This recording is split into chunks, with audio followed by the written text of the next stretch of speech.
Coucou tout le monde, on se retrouve aujourd'hui pour une nouvelle vidéo. Je vais vous montrer comment faire un très beau millefeuille dans votre air fryer. Je vous laisse bien sûr le lien de mon air fryer dans la description sous ma vidéo. Nous allons commencer par réaliser la pâte feuilletée. Donc là, je vais faire une pâte feuilletée escargot parce que c'est très rapide et très efficace pour faire les millefeuilles. Il vous faudra congeler 200 g de beurre la veille, minimum 80% de matière grasse. Vous trouverez en grande surface. Si vous n'en trouvez pas, vous pouvez très bien prendre du beurre gastronomique. Vous versez vos cubes congelés la veille dans un robot, un mixeur ou un blender, ça n'a pas d'importance. Vous ajoutez à ça 200 g de farine, la moitié d'une cuillère à café de sel et 90 g d'eau très froide. C'est très important de prendre de l'eau très froide. Ensuite, vous mixez environ pendant 1 minute jusqu'à l'obtention d'une pâte. Une fois votre pâte formée, vous farinez bien votre plan de travail et vous videz votre pâte. N'hésitez pas à ajouter un petit peu de farine si la pâte est collante, c'est tout à fait normal. Vous rassemblez bien la pâte avec vos mains de façon à faire une boule et ensuite à l'aide d'un rouleau pâtissier, vous l'étalez. Vous l'étalez en un grand rectangle grossièrement ou un grand cercle, ça n'a pas d'importance, c'est comme vous voulez. Vous l'étalez bien le plus possible sur environ 4 mm d'épaisseur. Une fois votre pâte bien étalée, nous allons procéder au pliage escargot. Donc là, vous faites comme sur la vidéo, vous pliez en un grand rouleau.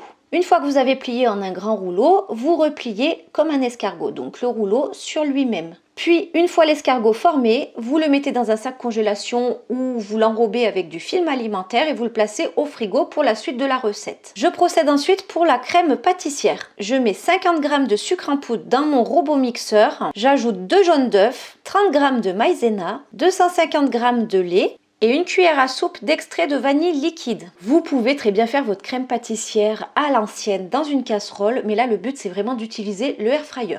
Une fois que j'ai mis tous mes ingrédients dans mon robot, je mixe environ la préparation pendant 1 minute à forte vitesse. Une fois le mélange bien mixé, je prends 2 moules qui vont rentrer dans mon air fryer. Ici, il mesure 19,5 cm par 14 cm de mémoire et je remplis avec ma préparation. Donc je divise le mélange en 2 parties. Je place ensuite mes moules avec la crème pâtissière prête à être cuite dans mon air fryer dans les 2 bacs de part et d'autre. Puis là, j'allume mon air fryer et je mets le mode bake à 140 degrés pendant 10 minutes. J'appuie sur match pour dupliquer la zone 1 comme la zone 2. C'est parti.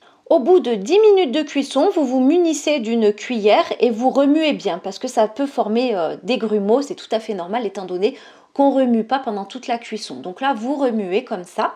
Et une fois vos 2 bacs qui ont bien été remués avec votre cuillère, vous refermez le bac de votre air fryer et vous remettez encore le mode bake, mais cette fois-ci à 155 degrés pendant 5 minutes. Au bout des 5 minutes, on obtient ce résultat. Alors ça a formé quelques petits grumeaux, je sors mes plats sans me brûler à l'aide d'un torchon. Je vide ma préparation dans un saladier et là à l'aide d'un fouet. Vous pouvez prendre un fouet électrique ou un fouet manuel, ça n'a pas d'importance, mais vous allez remuer très énergiquement votre crème pâtissière pour qu'il n'y ait le moins de grumeaux possible. Une fois celle-ci bien remuée énergiquement, vous prenez un film alimentaire et vous recouvrez votre crème pâtissière au contact. Une fois la crème pâtissière filmée au contact, vous la placez dans votre frigo pendant environ 1 à 2 heures pour la suite de la recette. Ensuite, je reprends ma pâte escargot.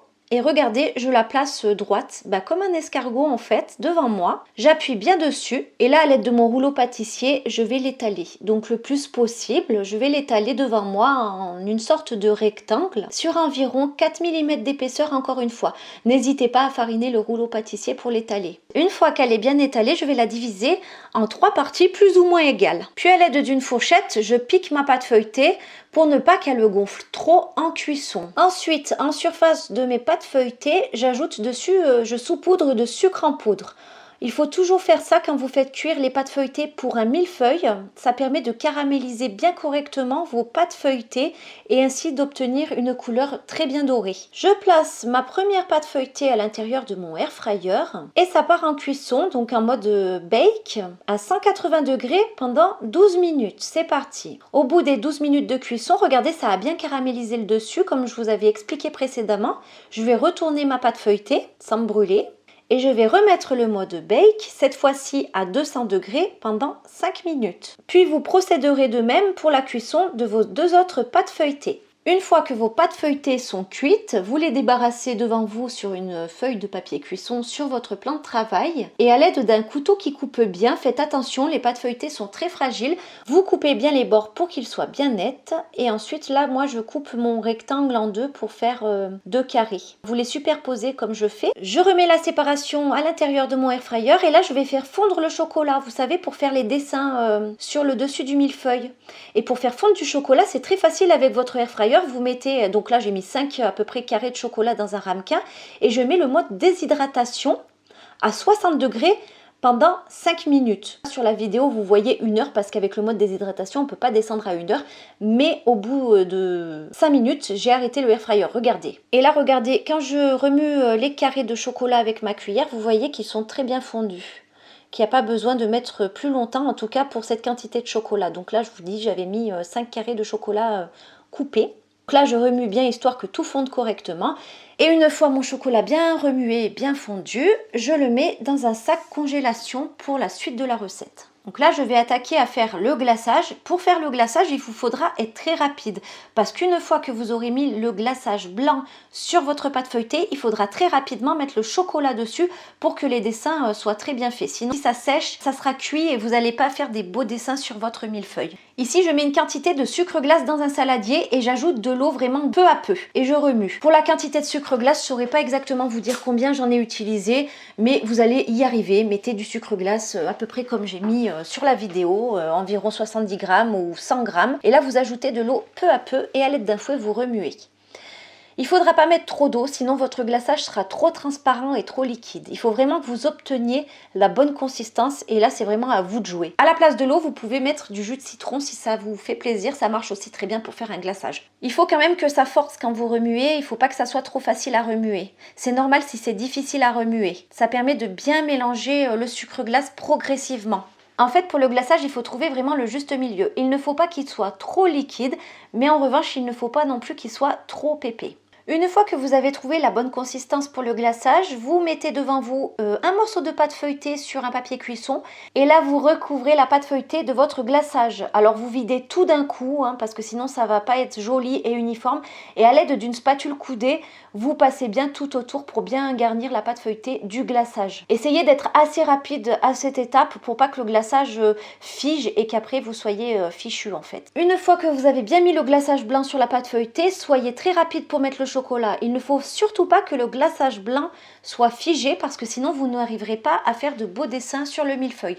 Donc là j'ai pris mon sac plastique congélation où j'avais mis le chocolat et à l'aide d'un ciseau j'ai coupé le coin en bas et là je fais des traits horizontaux et maintenant à l'aide d'un cure-dent je passe dans un sens puis dans un autre. Une fois que vous avez réalisé les dessins sur votre pâte feuilletée, vous placez ce morceau au frais pour que ça fige et que les dessins ne bougent pas. Ensuite, vous mettez votre crème pâtissière dans une poche à douille ou un sac congélation. Mais si votre crème pâtissière est trop figée et trop compacte, il vous faudra à l'aide d'un batteur électrique la remixer une petite minute. Moi, c'est ce que j'ai fait. J'ai battu 1 minute à l'aide de mon fouet électrique pour que la crème pâtissière ait une bonne consistance. Puis ensuite, je l'ai mise dans ma poche à douille. Et là, je prends un premier morceau de pâte feuilletée et je recouvre tout simplement la surface avec la crème pâtissière. Soyez bien généreux quand même avec la crème pâtissière. Une fois que vous avez bien garni avec votre crème pâtissière, à l'aide d'une spatule coudée, vous lissez bien la surface. Puis ensuite, vous avez juste à superposer avec le deuxième morceau de pâte feuilletée par-dessus. Vous essayez de les mettre bien droits pour bien que ça soit joli. Et là, rebelote, on remet une couche de crème pâtissière comme précédemment.